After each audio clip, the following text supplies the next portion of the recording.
ಚಿಕ್ಕಮಗಳೂರು ಮೂಲದ ಜ್ಯೋತಿ ಹಾಸನ ಜಿಲ್ಲಾಸ್ಪತ್ರೆಗೆ ದಾಖಲಾಗಿದ್ರು. ಎಡಗಾಲಿನಲ್ಲಿ ರಾಡಿತ್ತು. ಆದ್ರೆ ವೈದ್ಯರು ಅಚಾತುರ್ಯದಿಂದ ಬಲಗಾಲನ್ನ ಆಪರೇಷನ್ ಮಾಡಿರುವಂಥದ್ದು. ಈಗ ಅವರ ಪತಿಯರಂತ ಅವರಿಗೆ ಮಾತಾಡ್ತಾ ಹೋಗ್ತೀನಿ. ಎಷ್ಟು ತಿಂಗಳಿಂದ ಆಪರೇಷನ್ ಆಗಿತ್ತು? ಎಡಗಾಲಿನಲ್ಲಿ ರಾಡಿತ್ತು, ಬಲಗಾಲ ಆಪರೇಷನ್ ಆಗಿದೆ. ಏನಾಗಿದೆ ವಿಷಯ? ಎಡಗಾಲಿನಲ್ಲಿ 2 ವರ್ಷ ಆಯಿತು ರಾಡ್ ಹಾಕಿ. ಯಾವುದೇ ಡಾಕ್ಟ್ರು ರಾಡ್ ತೆಗಿತೀವಿ ಅಂತ ಹೇಳಿದ್ರು, ಬಂದಿದ್ವು. ಮೊನ್ನೆ 4 ದಿವಸದ ಹಿಂದೆ ಬಂದು ಎಲ್ಲ ಎಕ್ಸ್ರೇ ಎಲ್ಲ ಮಾಡಿ ನಿನ್ನೆ ರಾಡ್ ತೆಗ್ಸೋಕೆ ಹೋಗಿದ್ದು ಆಪ್ರೇಷನ್ ಕೌಂಟ್ರಿಗೆ. ಹೋದಾಗ ಅವ್ರು ಏನು ಮಾಡಿದ್ರು, ಫೈಲೆಲ್ಲ ಕೊಟ್ಟಿದ್ವಿ. ಎಕ್ಸ್ರೇ ತೆಗ್ಸಿದ್ದು, ECG ಮಾಡಿದ್ದು ಎಲ್ಲದು ಫೈಲ್ ಅವ್ರ ಕೈಲಿದೆ. ಅದು ತೊಗೊಂಡೋಗಿನೂ ಆದರೂ ಆಪ್ರೇಷನ್ ಮಾಡ್ಬೇಕಾರೆ ಇದು ಮಾಡಿ ಬಲಗಾಲಕ್ಕೆ ಕುಯ್ದುಬಿಟ್ಟಾರೆ. ಮೊದಲು ಎಲ್ಲಿ ನೀವು ರಾಡ್ ಹಾಕ್ಸಿದ್ದು?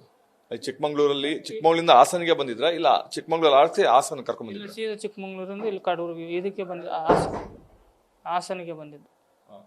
ಏನು ಆಕ್ಸಿಡೆಂಟ್ ಆಯ್ತಾ 2 ವರ್ಷ ಹಿಂದೆ? ಆಕ್ಸಿಡೆಂಟ್ ಅಲ್ಲ, ಮನೆ ಹತ್ರ ಸ್ಲಿಪ್ ಆಗಿತ್ತು. ಕಾಲು ಮೆಟ್ಲು ಇಳಿತೀವಲ್ಲ, ಸ್ಲಿಪ್ ಆಗಿತ್ತು, ಬಾಣ್ತಿದ್ರು ಅವಾಗ. ಈಗ ಏನಾಗ್ಬೇಕು ಅಂತ ಆಗ್ರಹ ಪಡಿಸ್ತೀರ ನೀವು? ಏನಾಗ್ಬೇಕಂದ್ರೆ ಅದೆಲ್ಲ ವಾಸಿ ಆಗ್ಬೇಕು. ಅವ್ರಿಗೇನಿದೆ ಒಂದು ಸ್ವಲ್ಪ ಸೌಲಭ್ಯ ಮಾಡಿಕೊಡ್ಬೇಕು.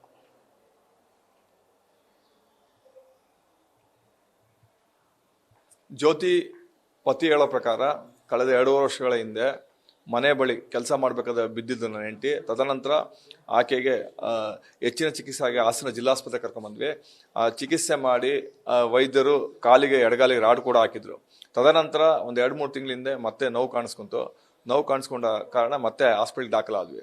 ಎಡಗಾಲಲ್ಲಿ ರಾಡ್ ಇತ್ತು. ಆದರೆ ಡಾಕ್ಟ್ರು ಮತ್ತೆ ಬಲಗಾಲನ್ನ ಅಂದ್ರೆ ಆಪರೇಷನ್ ಮಾಡಿದ್ದಾರೆ. ಅವ್ರ ಅಚಾತುರ್ಯ ಆಗಿದೆ. ಕೂಡಲೇ ಸಂಬಂಧಪಟ್ಟ ಹಿರಿಯಾಧಿಕಾರಿಗಳಿಗೆ ಬಗ್ಗೆ ಗಮನ ಹರಿಸಬೇಕು, ಹೆಚ್ಚಿನ ಚಿಕಿತ್ಸೆ ಕೊಡಬೇಕು, ಯಾವುದೇ ತೊಂದರೆ ಆಗಿಲ್ಲ ನೋಡ್ಕೋಬೇಕು ಅಂತ ಗಂಡ ಆಗ್ರಹ ಪಡಿಸ್ತಾರಂಥದ್ದು. ಕ್ಯಾಮ್ರಾಮನ್ ಪ್ರವೀಣ್ ಜೊತೆ ಕಿರಣ್, ನ್ಯೂಸ್ ಫಸ್ಟ್, ಹಾಸನ್.